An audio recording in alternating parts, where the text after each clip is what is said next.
Nos últimos meses, nós acompanhamos pelas mídias acontecimentos que nos lembram com uma força dolorosa que o nosso mundo está profundamente ferido. No dia 28 de março de 2025, um terremoto de magnitude 7,7 atingiu o Myanmar, deixando mais de 3.600 mortos. Anteriormente, no início desse ano, incêndios florestais no sul da Califórnia destruíram milhares de casas na região de Los Angeles, Pasadena e cidades próximas. Aqui no Brasil, mais recentemente, nós tivemos o caso de um tornado na cidade de Rio Bonito do Iguaçu, no Paraná, no dia 7 de novembro, que deixou 6 mortos, mais de 800 feridos e destruiu 90% das casas daquela cidade. Mas os sinais de dor do nosso mundo não vêm apenas da criação. Eles vêm também das nações, nas guerras, dos povos que sangram. No conflito entre a Rússia e a Ucrânia, que começou em fevereiro de 2022, estimativas apontam que a Rússia já sofreu mais de 1 milhão de baixas e que mais de 14 mil civis ucranianos morreram. Isso sem contar os números reais, são apenas estimativas. No conflito entre Israel e Palestina, especialmente em Gaza, desde outubro de 2023, já se registraram mais de 71 mil mortos, sendo que 83% dessas mortes são de civis. O cenário global, como nós sabemos, também é bastante ameaçado pela fome. Em 2024, mais de 307 milhões de pessoas só na África estiveram em situação de insegurança alimentar. E mesmo aqui no Brasil, embora os índices estejam pouco a pouco melhorando de alguma forma, nós vemos também o nosso país enfrentando miséria, desigualdade e bastante violência. Recentemente, o Rio de Janeiro viveu uma das maiores operações policiais da sua história, resultando em pelo menos 121 mortes, além de bloqueios, paralisação de serviços públicos, dias de terror para os seus moradores. Mas a gente talvez não precise ir tão longe para falar de notícias tristes, não é mesmo? Pense aí em alguma pessoa querida que você conhece que está sofrendo por causa do câncer. Os relatórios da Organização Mundial da Saúde alertam que os casos de câncer no mundo devem aumentar de 20 milhões em 2022 para 35 milhões em 2050, um crescimento de 77%. E claro, meus irmãos, a minha intenção aqui não é ser um mensageiro do caos, não é trazer notícias tristes, não é espalhar medo. Mas essas notícias que chegam aos nossos ouvidos provocam algo muito profundo em nós. Entre compaixão, tristeza e perplexidade, surge uma sensação muito conhecida. Dificilmente você nunca se questionou, você nunca parou para pensar, olha, não era para ser assim. Existe algo dentro de nós que grita que o mundo está errado, que há algo quebrado. E este grito está certo. Nós vivemos em um mundo que sofre.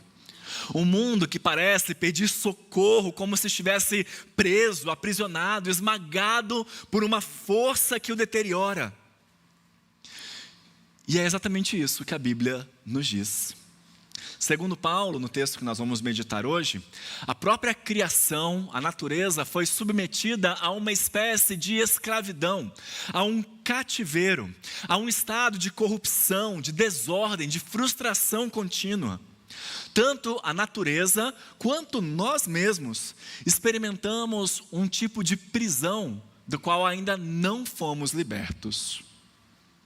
Hoje, quando nós encerramos nossa série de mensagens pela manhã e à noite, nós vamos olhar então para um texto que descreve a liberdade que nós ainda não temos, mas que estamos aguardando, ansiando e clamando para receber.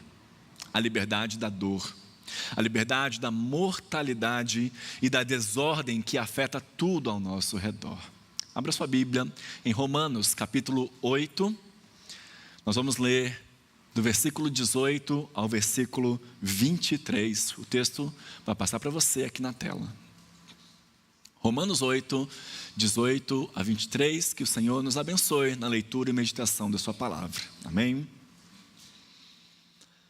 Porque para mim tenho por certo que os sofrimentos do tempo presente não podem ser comparados com a glória a ser revelada em nós. A ardente expectativa da criação aguarda a revelação dos filhos de Deus, pois a criação está sujeita à vaidade, não voluntariamente, mas por causa daquele que a sujeitou, na esperança de que a própria criação será redimida do cativeiro da corrupção, para a liberdade da glória dos filhos de Deus. Porque sabemos que toda a criação, a um só tempo, geme e suporta angústias até agora.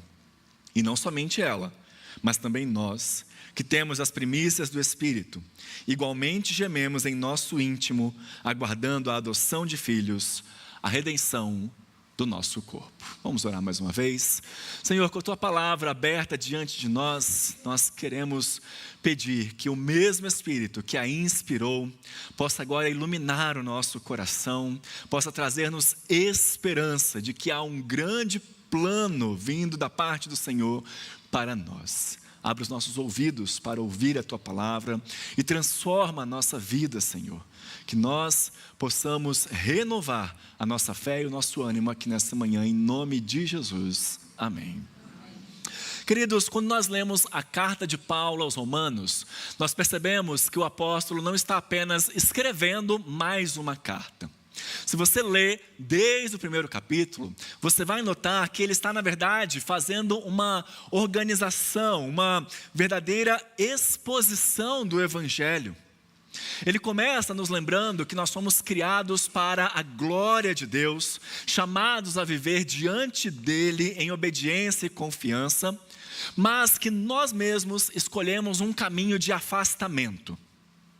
E essa ruptura, esse afastamento, não afetou apenas as nossas relações, as nossas ações, mas tornou todo o nosso ser, ou melhor, ela afetou todo o nosso ser, tornando-nos culpados diante de Deus e incapazes de restaurar essa relação por conta própria. Isso está no capítulo 1º, 2º e metade do 3º. A partir do capítulo 3º, Paulo traz uma boa notícia, dizendo que Deus tomou a iniciativa e em Cristo nos ofereceu reconciliação.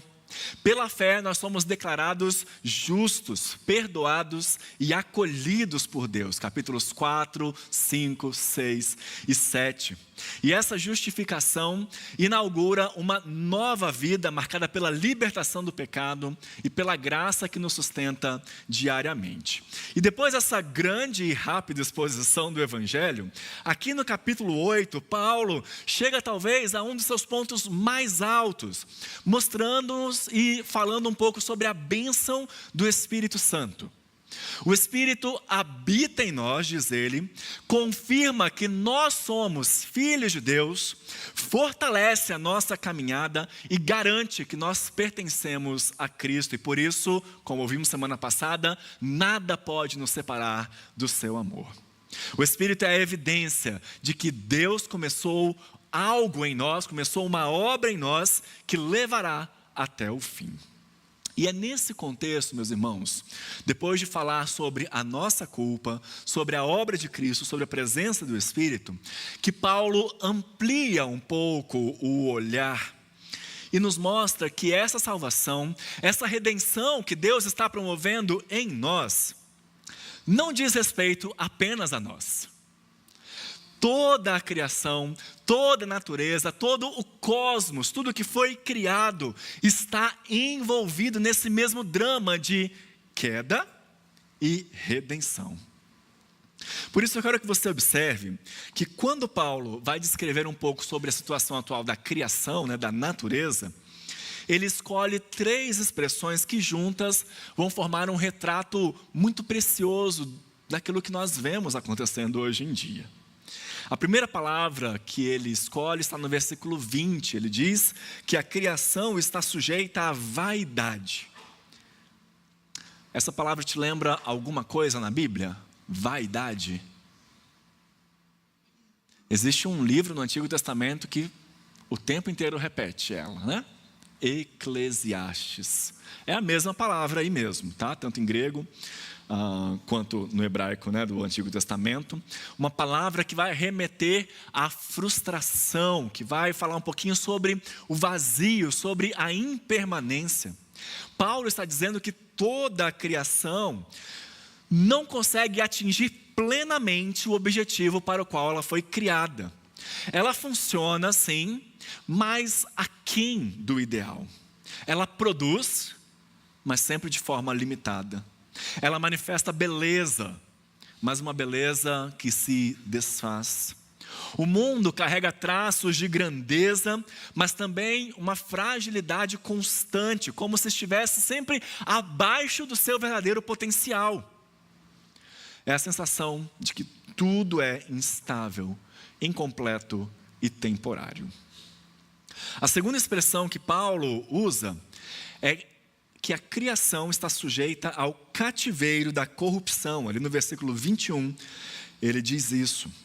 Esse é o modo como o apóstolo descreve essa tendência universal ao desgaste.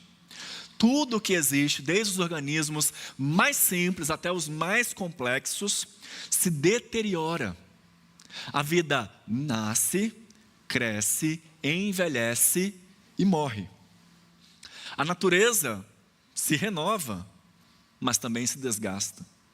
Até aquilo que muitas vezes nós consideramos como sólido, como permanente, como as montanhas, as florestas, os mares, acaba se consumindo com o tempo. A criação inteira vive sob esse processo contínuo de decadência. E não é difícil percebermos isso, né? Basta olharmos para a força com que os fenômenos naturais, os desastres naturais acontecem, para a fragilidade dos ecossistemas, para a nossa própria experiência física. Ontem, o Brasil encerrou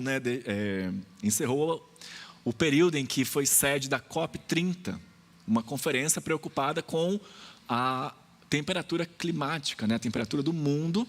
Afinal, os nossos oceanos aumentaram aí nos últimos tempos 1,5 graus Celsius. Isso significa um processo insustentável para que algumas criaturas consigam sobreviver. Corais e outros seres. Enfim, irmãos, o mundo está se desfazendo pouco a pouco. A terceira expressão que Paulo usa no versículo 22 é que a criação geme e suporta angústias. E ele diz, geme e suporta angústias, como uma mulher em trabalho de parto, em dores de parto. E essa imagem é particularmente importante aqui, porque Paulo não está descrevendo uma dor que caminha para a morte, mas uma dor que tem uma expectativa de uma nova vida. A criação sofre, mas sofre com expectativa. Ela sente as contrações de um processo que ainda não chegou ao fim. Cada desequilíbrio, cada tragédia, cada sinal de fragilidade parece apontar para algo que ainda falta. Como se a natureza estivesse dizendo o seguinte: olha, eu estou esperando pelo dia da minha libertação. E essas três expressões, então, que o apóstolo utiliza aqui, vaidade, corrupção e dores, resumem com muita crueza, né, de muita sinceridade, o estado do mundo. Elas nos ajudam a compreender por que tantas coisas parecem fora do lugar. Por que há tanta instabilidade? Por que nós convivemos com eventos que nos chocam? Segundo Paulo, a criação vive presa a uma condição que não é natural ao seu propósito original. Ela foi afetada pela queda, ela carrega as marcas do pecado humano e por isso ela sofre enquanto aguarda o dia em que será finalmente restaurada. Depois de afirmar que a criação vive em dores, Paulo acrescenta algo no versículo 23. Não é só a criação que geme. Ele diz: nós também gememos. E aqui, nós não estão se referindo à humanidade em geral. Ele está se tratando especificamente dos cristãos, daqueles que já têm as primícias do Espírito. Isso é extremamente significativo, meus queridos, porque vai nos lembrar que a fé em Cristo não nos isenta da experiência da dor, não nos isenta da limitação ou do anseio por algo que ainda não chegou. Pelo contrário, talvez nós sejamos justamente os que mais percebem esse descompasso entre o que nós já recebemos e aquilo que ainda esperamos. Paulo diz que nós gememos em nosso íntimo, gememos em nosso interior, e esse gemido não é apenas das situações e circunstâncias difíceis que nós passamos no nosso dia a dia ou que nós vemos. Ela nasce da consciência de que nós ainda não fomos totalmente redimidos. As nossas almas, sim, já foram alcançadas pela graça, nós já fomos perdoados, já fomos adotados, reconciliados com Deus. Mas notem, os nossos corpos continuam aqui. Nós continuamos marcados pela fragilidade, pela mortalidade, pelas consequências da queda. Essa é uma realidade que todos nós conhecemos, né? O cansaço, as limitações físicas, dores que chegam sem pedir licença, enfermidades que muitas vezes nos assustam. Tudo isso, sinais de que nós não fomos feitos para esse tipo de decadência. Mas esse gemido não nasce apenas do nosso corpo que se enfraquece. Ele também nasce do nosso coração que luta contra o pecado. Mesmo depois de salvos, nós carregamos uma natureza que insiste em nos puxar para baixo, que resiste à obediência, que nos expõe à tentação, que revela as nossas fraquezas mais profundas. Paulo mesmo vai confessar sobre as suas lutas e dificuldades pessoais em Romanos capítulo 7. Ele diz, olha, o bem que eu quero fazer, esse eu não faço, mas o mal que eu não quero, esse eu faço toda hora. E ele diz, desventurado homem que sou, quem me livrará do corpo dessa morte? Esse é um gemido. O nosso gemido interior vem dessa batalha contínua, então, entre aquilo que Deus já começou a fazer em nós e aquilo que ainda precisa ser completamente transformado.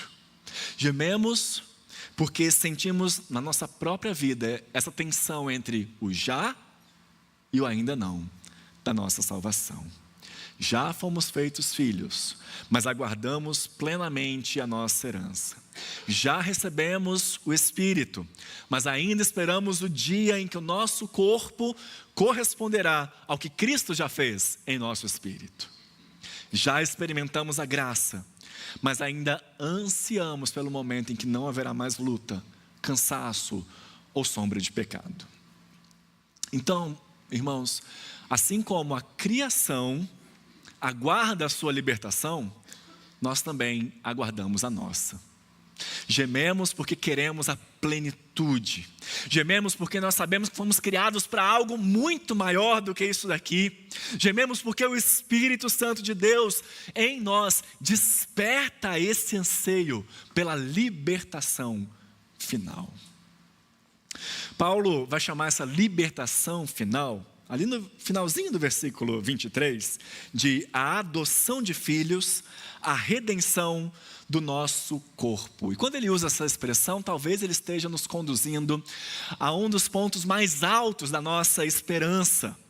O dia da ressurreição final, quando Jesus voltará, e então nós teremos corpos transformados.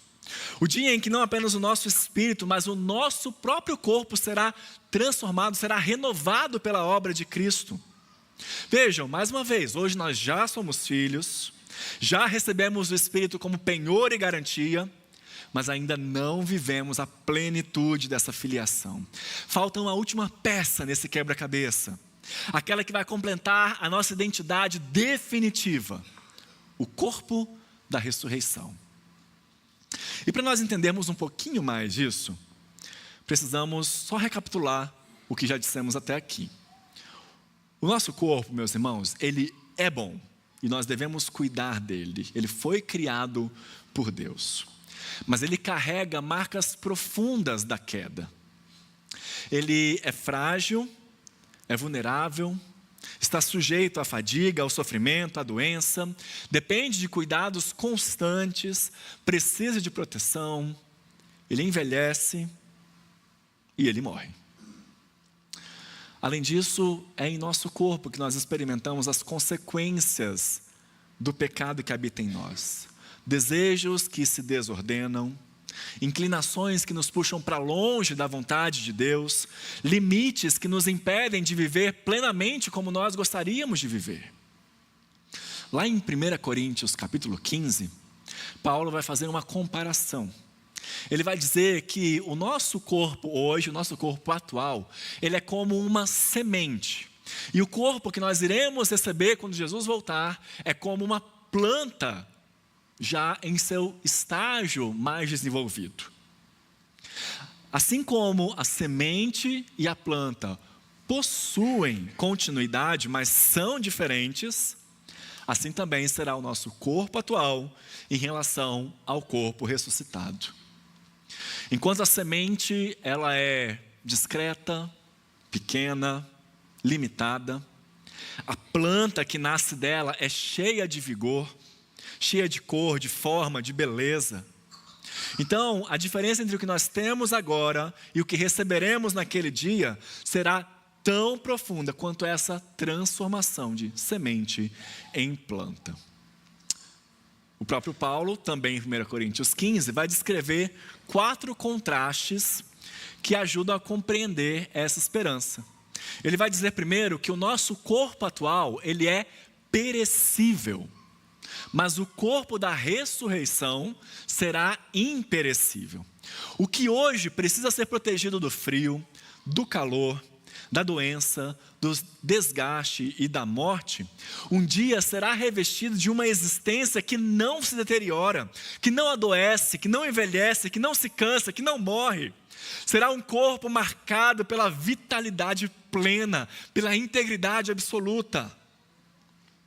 Segundo, ele diz que o nosso corpo atual é marcado por uma espécie de desonra, não por ser corpo, não por ser físico, mas porque o pecado encontrou no corpo um terreno fértil para distorcer desejos, para fragilizar os relacionamentos, para corromper afetos e desorganizar os nossos impulsos mais básicos. Mas o corpo ressuscitado, diz Paulo, será levantado em glória. Não haverá mais qualquer inclinação pecaminosa, nenhuma sombra de desordem moral, nenhum impulso que nos arraste para longe de Deus. Ele será um corpo plenamente alinhado à santidade, um corpo que vai expressar a glória de Deus em tudo. Em terceiro lugar, o nosso corpo atual é marcado por fraqueza. O nosso conhecimento é limitado, os nossos sentidos são muito estreitos, nossa ação tem alcance reduzido, nós somos condicionados pelo tempo e pelo espaço, somos impedidos por doenças, por cansaço, por limitações que frustram o nosso desejo de fazer mais coisas, de servir mais e melhor. O corpo da ressurreição, diz Paulo, será levantado em poder. Ele terá condições, ou melhor, ele terá capacidades que hoje talvez a gente nem consegue imaginar muito bem como que vão ser. Mas a Bíblia diz que será como o corpo do Cristo ressuscitado. Então a gente pode ter alguns vislumbres quando nós lemos como é que Cristo agia depois de ressuscitado. A gente vê que era um corpo real, um corpo físico, palpável, reconhecível, que podia comer, mas ao mesmo tempo, um corpo que transcendia os limites comuns da matéria, aparecendo, desaparecendo, atravessando barreiras, sendo totalmente soberano sobre o espaço. E em quarto lugar, o nosso corpo atual é um corpo natural, um corpo adaptado à nossa vida aqui, governado pelas nossas necessidades básicas, pelas limitações da nossa própria existência. Já o corpo espiritual o corpo ressurreto será um corpo espiritual. Espiritual não no sentido de etéreo, fantasmagórico, né? Não isso. Mas um corpo que é plenamente orientado pelo Espírito Santo de Deus. Um corpo totalmente ajustado à vida eterna, capaz de viver na presença de Deus sem qualquer impedimento. É isso, meus irmãos, são essas 4 coisas que estão na mente de Paulo quando ele fala sobre a redenção do nosso corpo. Fala sobre completar a nossa adoção. É isso que deve transformar o nosso gemido em esperança, porque nós sabemos que nós não estamos caminhando ao fim da história, mas nós estamos caminhando para o começo daquilo que Deus tem planejado para nós, para o início daquilo para o qual nós somos criados. É à luz dessa promessa que nós podemos entender então aquilo que Paulo diz no versículo 18, no início desse texto. Porque para mim, tenho por certo que os sofrimentos do tempo presente não podem ser comparados com a glória a ser revelada em nós. Paulo não está negando a realidade da dor, das perdas ou das limitações que marcam a nossa caminhada, mas ele está lembrando que a glória futura é tão maior, é tão mais ampla e tão mais definitiva, que nenhum sofrimento presente é capaz de anulá-la ou de diminuí-la. A nossa esperança, de fato, não remove, o peso do agora, mas impede com que o agora seja tudo o que existe. Ela nos permite seguir com coragem, sabendo que o Deus que começou a boa obra conduzirá todas as coisas ao seu pleno cumprimento. Assim, meus queridos, quando olhamos para Romanos 8, 18 a 23, nós percebemos que Paulo não está oferecendo algumas explicações frias sobre os sofrimentos, sobre as tragédias humanitárias, muito menos propondo uma visão inocente da realidade, ingênua. Ele está mostrando que tanto o mundo quanto nós carregamos marcas profundas da queda. A criação geme, nós gememos, mas esses gemidos apontam para uma promessa. Deus está conduzindo todas as coisas para a sua renovação final.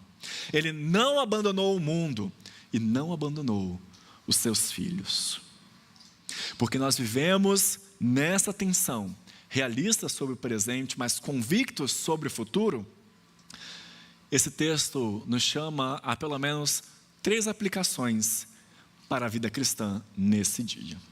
A primeira delas é e me permitam ser repetitivo aqui, porque nós temos batido nessa tecla desde o início desse mês, quando começamos a falar sobre liberdade. A primeira aplicação que eu quero trazer aqui é que nós devemos viver o presente à luz do futuro. O cristão, meus irmãos, não encara a morte com desespero absoluto e nem tenta evitá-la a qualquer custo. Não porque a gente despreza a vida, mas porque a gente sabe que a vida verdadeira ainda está por vir. O medo da morte, então, já não é mais uma prisão. Mas isso também não nos torna pessoas frias ou indiferentes ao luto. Significa que nós sabemos que a morte não é o fim. Ter essa perspectiva muda a maneira como nós enfrentamos essa realidade do dia a dia, da nossa fragilidade do corpo, do desgaste da vida. Por exemplo, quando o diagnóstico médico é difícil, nós não fingimos força, mas também não perdemos a esperança. Quando vemos os nossos pais envelhecendo, os nossos filhos ficando doentes, ou nós mesmos lidando com as limitações que não tínhamos antes, nós não dizemos, faz parte da vida, né? Estou envelhecendo já, né? Não, meus irmãos. Nós pensamos também, isso não é o fim. Isso não será para sempre. Quando perdemos alguém querido, choramos. Choramos com sinceridade, mas com a certeza de que a morte não tem a palavra final. Viver com essa perspectiva significa encarar cada dia com os pés aqui, mas com os olhos firmes naquilo que Deus prometeu revelar. Em segundo lugar, devemos nos firmar cada vez mais na segurança cristã, nos agarrar a ela. Paulo nos diz aqui que nós recebemos as primícias do Espírito. Isso significa que o Deus que nos salvou não nos deixou tateando no escuro sobre o futuro. Ele colocou dentro de nós o seu próprio Espírito como garantia, nos dizendo: olha, aquilo que eu comecei a fazer em você, eu vou completar. E essa segurança precisa ter um espaço na nossa vida diária. Por exemplo, quando nós nos sentimos fracos espiritualmente. Quando você se sentir fraco espiritualmente, lembre-se que o Espírito Santo habita em você. E onde Deus colocou o seu Espírito, Ele não retira. Quando você falha, tropeça ou luta contra tentações, lembre-se que o Espírito Santo é o penhor, é a garantia de que o seu pecado não terá a palavra final. Quando o desânimo ameaça tomar o seu coração, lembre-se de que o Espírito é o primeiro sinal de que a glória já começou e nada poderá interromper o seu desfecho. A presença do Espírito Santo em nosso coração nos lembra todos os dias: você pertence a Cristo e nada vai poder tirar você das mãos do Senhor.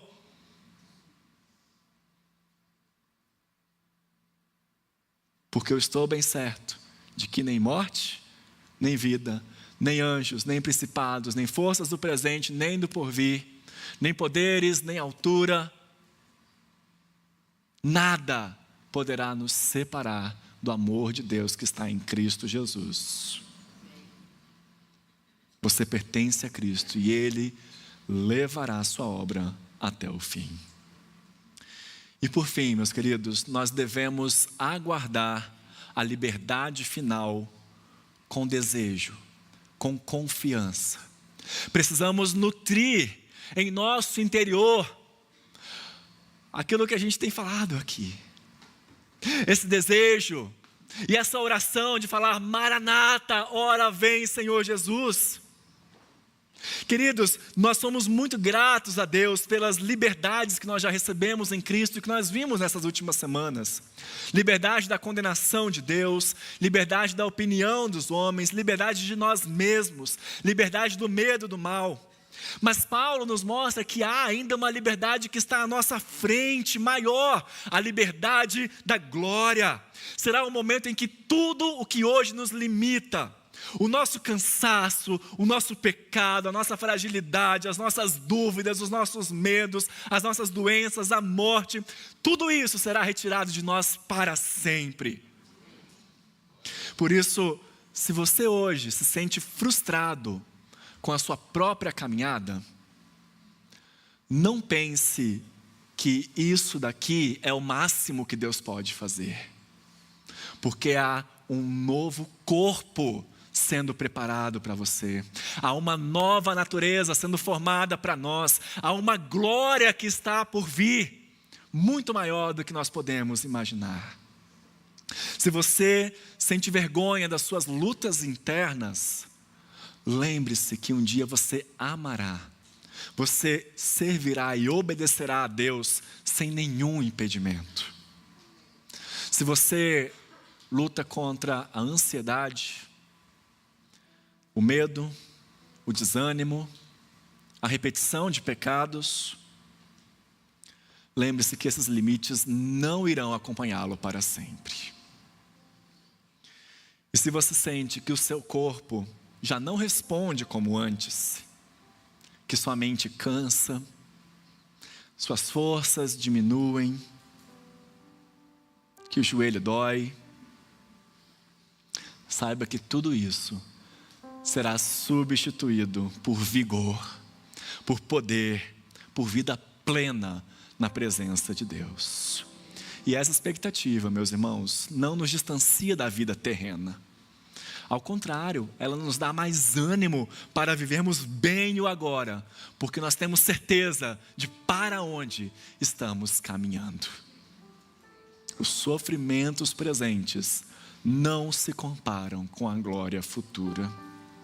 Pois eis que crio novos céus e nova terra, e não haverá lembrança das coisas passadas, jamais haverá memória delas, mas vós folgareis e exultareis perpetuamente no que eu crio, porque eis que crio para Jerusalém alegria e para o seu povo regozijo. Isaías 65, texto que nós lemos no início do culto, em que Deus promete fazer novas todas as coisas. Que essa esperança sustente os nossos passos até o dia em que nós veremos com os nossos próprios olhos e em nossos novos corpos a glória que Deus preparou para os seus filhos. Amém?